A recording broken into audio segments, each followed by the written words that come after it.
सोचो, एक ऐसी जगह जहां सूरज महीनों तक नहीं उगता, जहां तापमान -70 डिग्री तक गिरता है और जहां बर्फ की मोटी परतें समुद्र को पूरी तरह जकड़ लेती हैं। अब जरा कल्पना करो, इसी बर्फ की कब्रगाह में एक दैत्याकार जहाज अपने रास्ते खुद बनाता है। वो गरजते हुए बर्फ को चीरता है जैसे कोई राक्षस पहाड़ फाड़ रहा हो। इसे कहते हैं आइस ब्रेकर्स, बर्फ के शेर, जो वहां जाते हैं जहां कोई और जहाज जाने की हिम्मत नहीं करता। लेकिन ये कहानी वहीं खत्म नहीं होती, क्योंकि अब आइस ब्रेकर्स सिर्फ रास्ता नहीं बना रहे, वो इंसान की नई महत्वाकांक्षा, नई जंग और नए ग्रहों की ओर पहला कदम भी बनते जा रहे हैं। पार्ट 1 में आपने देखा कि कैसे इन जहाजों ने आर्कटिक और अंटार्कटिका को जीतना शुरू किया, लेकिन आज पार्ट 2 में हम आपको दिखाएंगे उन खतरनाक मिशनों, सुपर टेक्नोलॉजी और छुपे हुए सच्चों की कहानी, जिनके बारे में आपने शायद ही कभी सुना हो। और हाँ, आखिर में ऐसा खुलासा होगा जो आपकी सोच बदल देगा। क्या इंसान बर्फ की हदें पार करके अब ब्रह्मांड की बर्फ तक पहुंचने वाला है?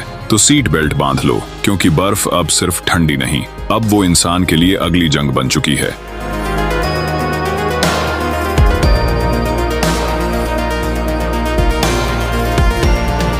सन 2023 में एक मिशन के दौरान रूस का सबसे powerful nuclear ice breaker Arktika जब आर्कटिक के एक रहस्यमयी जोन में घुसा, तो कुछ ऐसा हुआ जिसने वैज्ञानिकों की नींद उड़ा दी। जहाज के सारे नेविगेशन सिस्टम फेल हो गए, जीपीएस, रेडार, कम्युनिकेशन सब बंद। जहाज चारों तरफ से घने कोहरे और बर्फ में फंस गया। ऐसा लगा मानो वो बर्फ का कोई ब्लैक होल हो, जहां से कोई बाहर लौट नहीं सकता। इस जगह को वैज्ञानिक डेड आइस कहते हैं, जोन कहते हैं, जो उत्तरी ध्रुव के पास मौजूद एक बेहद खतरनाक इलाका है। यहाँ पर बर्फ की मोटाई अचानक 25 मीटर तक बढ़ जाती है और मैग्नेटिक फील्ड इतनी गड़बड़ होती है कि कंपास भी उल्टी दिशा दिखाने लगता है। आर्कटिका के क्रू मेंबर्स के मुताबिक बर्फ वहाँ किसी जीवित चीज की तरह लग रही थी। वो जहाज को दबा रही थी, जैसे उसे निगलना चाहती हो। ये सिर्फ तकनीकी खराबी नहीं थी, ये इंसानी हिम्मत और मशीन की ताकत का टकराव था। जब पूरी टीम को लगा कि अब कोई रास्ता नहीं बचा, तभी आर्कटिका ने अपनी डबल हुल आइस थ्रस्ट टेक्नोलॉजी एक्टिव की, एक ऐसी ताकत जो बर्फ को दो तरफ से फाड़कर बीच में से रास्ता बनाती है। पूरे 9 घंटे की जद्दोजहद के बाद जहाज उस डेथ जोन से निकल सका। लेकिन इस हादसे ने एक बड़ा सवाल छोड़ दिया, क्या बर्फ के नीचे कुछ ऐसा है जो हमें अपनी दुनिया में नहीं आने देना चाहता? क्या यह सिर्फ नेचर है या कोई अनदेखी ताकत जो इंसानों की मौजूदगी के खिलाफ है? आगे जानते हैं एक ऐसा मिशन जो बर्फ से नहीं बल्कि उससे नीचे छिपे एक स्लीपिंग ज्वालामुखी से टकरा गया। और तब क्या हुआ, वो किसी हॉरर फिल्म से कम नहीं था।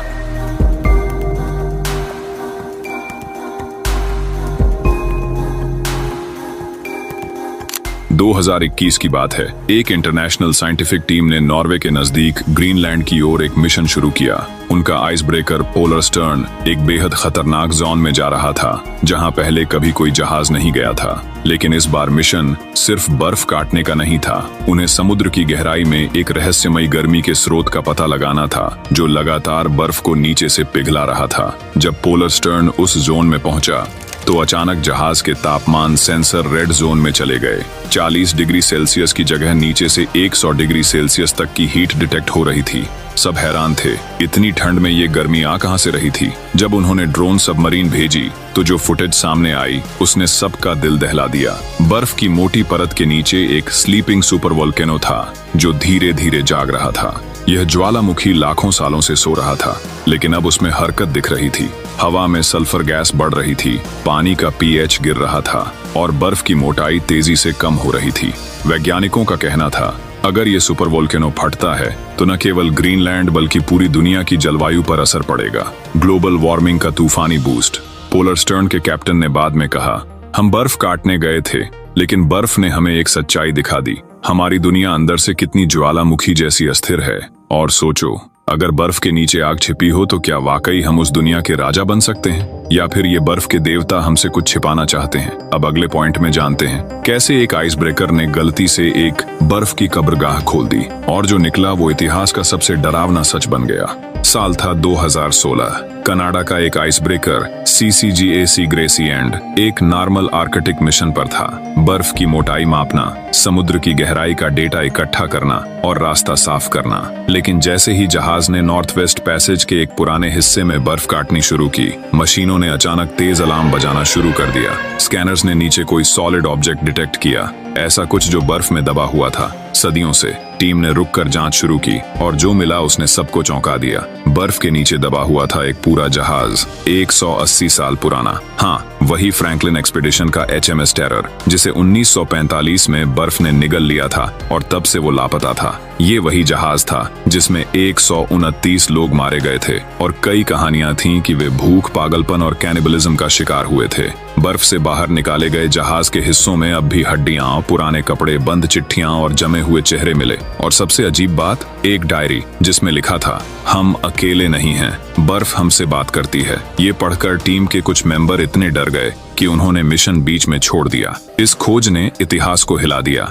एक मिशन जो केवल डेटा के लिए शुरू हुआ था, एक भूतिया रहस्य की कब्रगाह बन गया। और अब सवाल ये नहीं कि आइस ब्रेकर्स क्या कर सकते हैं, सवाल ये है कि उन्हें कहां तक जाना चाहिए, क्योंकि हर बर्फ की परत के नीचे सिर्फ रास्ता नहीं, कभी कभी एक खतरनाक अतीत भी दबा होता है जो अब फिर से जिंदा हो रहा है। अब अगले पॉइंट में चलते हैं, उस जगह जहां इंसान ने पहली बार बर्फ को ही हथियार बना दिया और पूरी दुनिया को डरा दिया। अब चलते हैं एक ऐसे मोड़ पर जहां बर्फ सिर्फ रास्ता रोकती नहीं, खतरा खुद बन जाती है।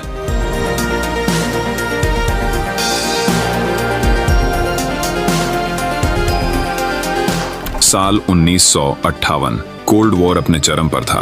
अमेरिका और सोवियत यूनियन एक दूसरे से सिर्फ जमीन पर नहीं, बर्फ में भी जंग लड़ रहे थे। इसी दौरान अमेरिका ने एक सीक्रेट मिशन लॉन्च किया, प्रोजेक्ट आइसवर्म। इसका मकसद ग्रीनलैंड की मोटी बर्फ के नीचे छुपाकर परमाणु मिसाइलें तैनात करना, ताकि सोवियत यूनियन पर अचानक हमला किया जा सके।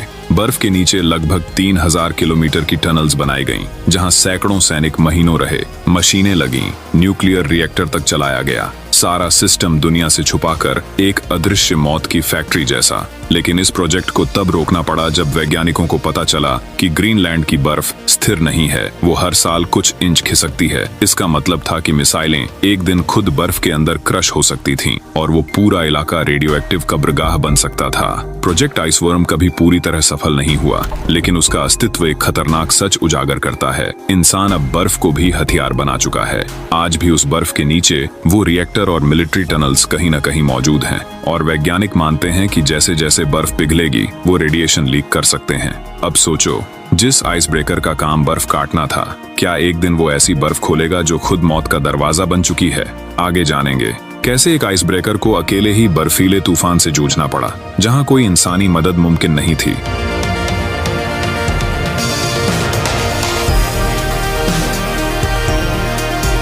साल 2019। रूस का न्यूक्लियर आइस ब्रेकर 50 साल की जीत एक क्रूज मिशन पर था। पैसेंजर्स और वैज्ञानिकों को लेकर आर्कटिक सर्कल के बीचों बीच जा रहा था। सब कुछ ठीक था, बर्फ काटी जा रही थी, रास्ता खुल रहा था। लेकिन तभी मौसम अचानक बदल गया और जो आया वो सिर्फ बर्फ नहीं थी, वो मौत थी आसमान से गिरती हुई। एक सुपर स्नो साइक्लोन ने जहाज को चारों तरफ से घेर लिया। 200 किलोमीटर प्रति घंटे की हवाएं, -60 डिग्री सेल्सियस तापमान और बर्फ की मोटी परतें जो मिनटों में जहाज के विंडो को सील कर रही थीं।